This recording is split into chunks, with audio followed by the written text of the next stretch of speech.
గత కొద్ది రోజుల నుంచి చాలా ఆవేదనతో బాధపడిన పరిస్థితులు.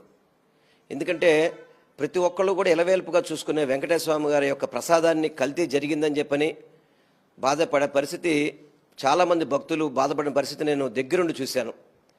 ఈరోజు సాక్ష్యాధారాలతో సహా సుప్రీంకోర్టులో, అంటే ఇటు వైవి సుబ్బారెడ్డి గారు కానీ వేనేయండి, లేకపోతే సుబ్రహ్మణ్యం స్వామి గారు వేనేయండి, ఇతరులు చాలామంది కూడా దీని మీద సుప్రీంకోర్టులో విచారణకి కోరుకున్న పరిస్థితులు మనం చూసాం.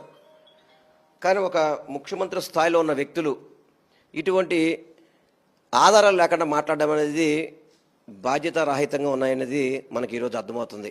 పూర్తిగా కూడా ఈరోజు సుప్రీంకోర్టు విచారణలో తెలిసింది ఆ బళ్ళు వాడలేదని చెప్పని.